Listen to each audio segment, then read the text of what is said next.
Bonjour Madame, Monsieur, bienvenue dans cette édition de Journal. Les espaces publics ont été pris d'assaut ce lundi de Pâques pour la fête de la Galilée. La plage de Figerousset était riche en couleurs, nous vous ferons vivre l'ambiance dans un instant. Et puis même en période de fête, continuer à surveiller l'alimentation des enfants leur permettrait de finir en beauté l'année scolaire. Vous aurez les conseils d'un diététicien sur comment s'y prendre dans cette édition. Et puis dans un contexte de tensions grandissantes dans le monde, la Chine et la France célèbrent 60 années de relations bilatérales. Le ministre français des Affaires étrangères a pour l'occasion assuré qu'il n'était pas souhaitable de se découpler de la Chine, plaidant davantage pour un rééquilibrage économique. Les détails en fin d'édition.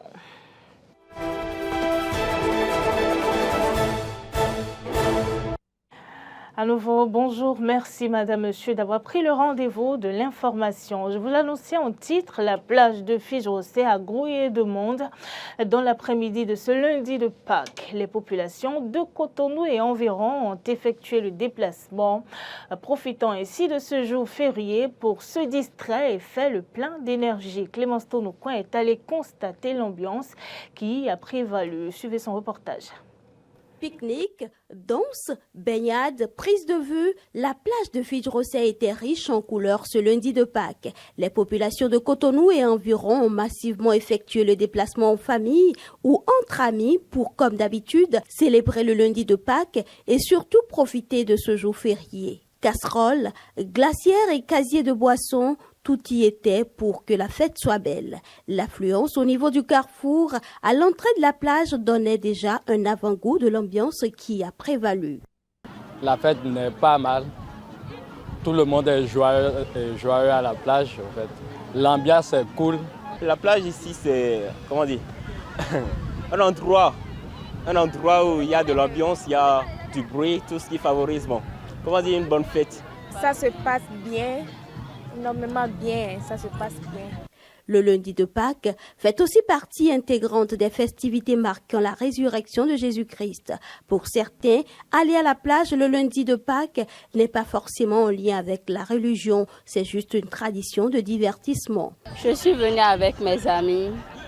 Tous les autres jours, on est au boulot, on travaille, tout. Et on a choisi le lundi de Pâques, on sort pour se distraire à la plage. Ça se passe comme ça tout le lundi de Pâques. Pour la Pâques, j'ai décidé avec des amis de me balader un peu. Et c'est pour ça qu'on a organisé une petite sortie pour la plage ici, Figerousset. Pour d'autres, par contre, le déplacement de la plage trouve sa raison ailleurs. C'est le cas de Dame Jacqueline Amoussou, mère de famille, qui saisit par moments cette occasion pour permettre à ses enfants de sortir du train-train quotidien et leur permettre de découvrir les nouveautés dans la ville.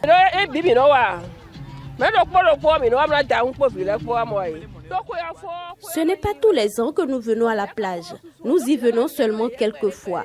Les enfants grandissent et c'est l'occasion de leur faire découvrir la ville. Vous voyez que la ville est en chantier. S'ils ne sortent pas de temps en temps, ils ne connaîtront pas la ville. L'autre chose, il faut leur permettre de souffler le chaud et le froid pour qu'ils se rendent compte que la vie, ce n'est pas que des difficultés.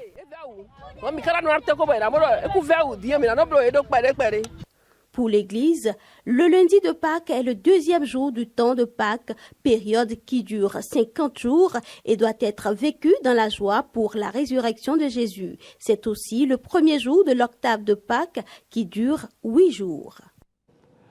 Et ce lundi de Pâques, c'est le jour où les chrétiens parlent de Galilée. Ils se retrouvent dans des endroits stratégiques pour chanter la résurrection de Jésus-Christ, le Sauveur.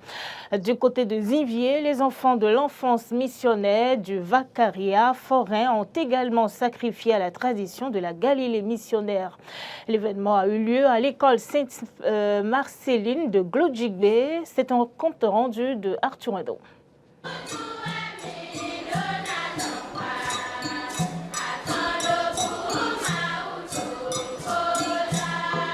La joie était à son comble et cela se lisait aisément de par les chants et danses de ces enfants de l'enfance missionnaire du vicariat forain de Zivier. C'est la Galilée missionnaire.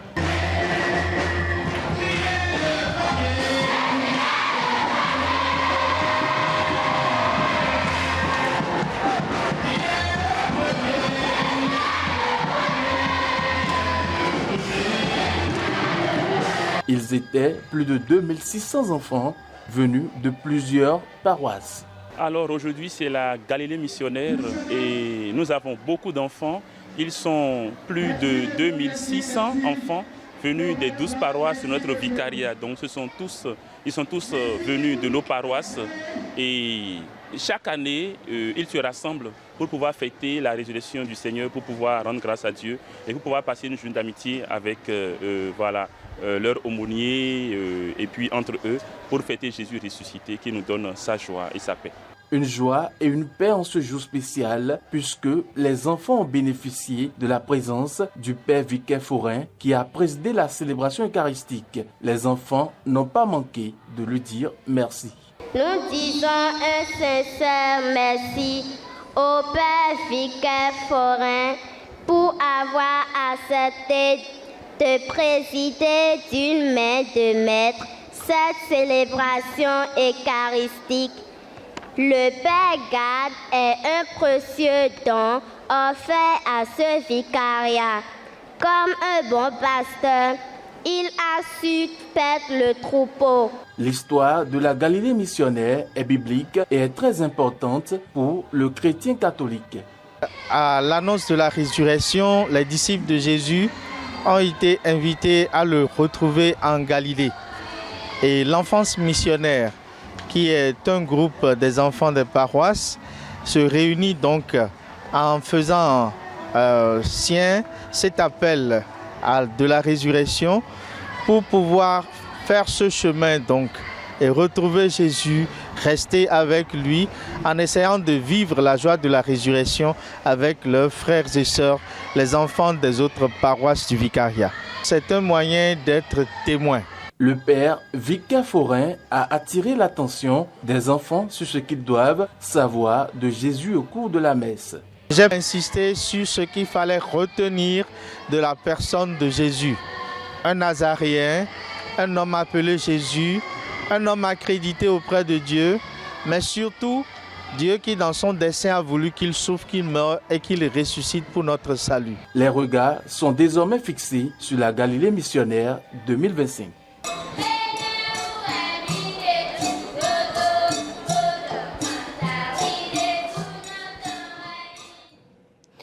Dans un autre registre, une nouvelle orientation stratégique de partenariat bilatéral est désormais établie entre Luxembourg et le Bénin. À l'occasion de sa visite au Bénin, les 26 et 27 mars dernier, le ministre des Affaires étrangères et du Commerce extérieur de Luxembourg, Xavier Bettel, a signé avec le ministre béninois d'État, Romuald Wadani, 2 nouveaux accords de coopération pour un montant de 70,5 millions d'euros, soit plus de 46 milliards de nos francs CFA. Il faut noter qu'une feuille de route pluriannuelle a été adoptée à l'issue de la réunion de la commission bilatérale tenue en présence de plusieurs ministres du gouvernement du Bénin associés à la mise en œuvre des programmes prévus. Et le premier accord d'un montant de 62 millions d'euros concerne les projets bilatéraux et multilatéraux de la période 2022-2026. Le second accord de 8,5 millions d'euros est relatif au nouveau programme de coopération dénommé Big Digital. Et c'est donc un nouveau départ de coopération entre les deux pays qui vient d'être signé. On change de registre à présent. Les apprenants reprennent dans quelques jours les classes après les congés de Pâques. Qu'ils soient à l'école ou à la maison, il est essentiel, sinon important, de veiller à leur bonne alimentation afin de leur permettre d'être en bonne santé toute l'année. On va suivre dans ce reportage la façon dont les parents doivent alimenter les enfants. Clémence Tonopoint. Pour que les enfants puissent apprendre et se développer correctement, il est essentiel de s'assurer qu'ils sont en bonne santé et qu'ils sont bien nourris lorsqu'ils sont à l'école. Selon les nutritionnistes, l'adoption d'habitudes alimentaires saines est la meilleure façon qui soit de pouvoir garder le rythme jusqu'au bout de l'année scolaire, d'être en bonne santé et d'éviter le surpoids. De tous les repas de la journée, le petit déjeuner est le plus important. L'alimentation doit être une alimentation purement équilibrée et le matin, la vitamine C, l'enfant a besoin de la vitamine C. La vitamine C lutte contre les infections. Donc, plus il prend la vitamine C, plus vous n'aurez pas des problèmes de paludisme ou bien des infections spontanées qui surgissent spontanément sur les enfants en pleine année scolaire. La vitamine E, par exemple, à Sro, dont on parle aujourd'hui, les enfants peuvent prendre ça le matin. Le néré, le baobab, c'est des choses en bouillie qu'on doit leur faire pour stabiliser la vitamine C. Et quand il y a la vitamine C, la vitamine E, je pense que l'enfant, il finit parfaitement son année scolaire sans problème. Mais le grand problème, c'est quoi? C'est de donner un bon petit déjeuner aux enfants. Il ne faut pas donner yovo toko et bouillie le matin à un enfant. Il ne faut pas lui remettre de l'argent pour dire, je lui ai déjà remis de l'argent pour aller acheter. Non, il ira acheter ce que lui veut. Mais il n'a pas encore ses tâches, c'est nous qui devons lui proposer ce qu'il doit manger. Après l'apport en vitamine C au petit déjeuner à travers des jus de fruits, il faut un accompagnement pour maintenir le creux. Contrairement au petit déjeuner, les repas de 10 heures ou de midi n'ont pas d'exigence particulière. Quand l'enfant prend du jus le matin, en même temps, on peut lui faire un peu de pain et on met soit un peu du concombre tatiné avec du chocolat noir, ou bien on peut lui faire de la friture. Un autre djala, on peut lui faire ça avec du poisson d'oevi, mais pas trop d'huile. Ou bien une bouillie épaisse, par exemple la bouillie du néré, la bouillie du baobab. On peut lui faire des flocons d'avoine aussi, qu'on appelle souvent kwake, avec quelques fruits à l'intérieur, ou bien quelques noix secs, mettre de l'arachide, ou bien acajou. Et l'enfant prend ça le matin. Je pense qu'il a déjà bien mangé, parce que les noix secs vont lui apporter de l'énergie lipidique pour qu'il résiste en classe. Et maintenant, à 10 heures, il peut manger du riz, il peut manger des pommes de terre, il peut manger de la pâte, tout ce qu'il veut peut manger, et même chose à midi aussi. Le grand problème, c'est au niveau de 8 heures jusqu'à midi. Il faut qu'il prenne des aliments résistants, des aliments équilibrés qui vont lui permettre d'assimiler les coups.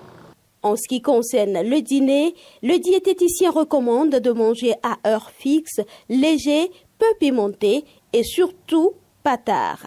On donne, mais le repas du soir ici, je préfère plus du moyo. Il faut qu'il y ait un repas légèrement pimenté, pas trop. Tomates, oignons. C'est des enfants, ils ont besoin de lycopène.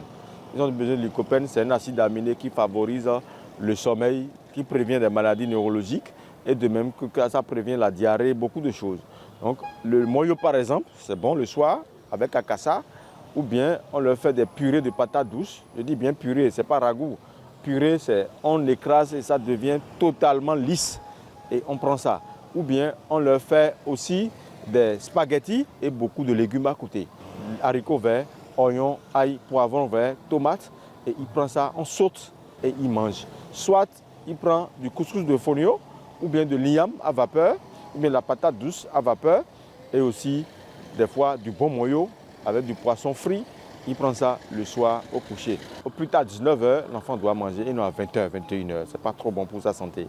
La planification des repas, le ravitaillement des fruits et légumes en week-end et le choix des repas plus équilibrés sont de petites stratégies qui peuvent faciliter la tâche au ménage.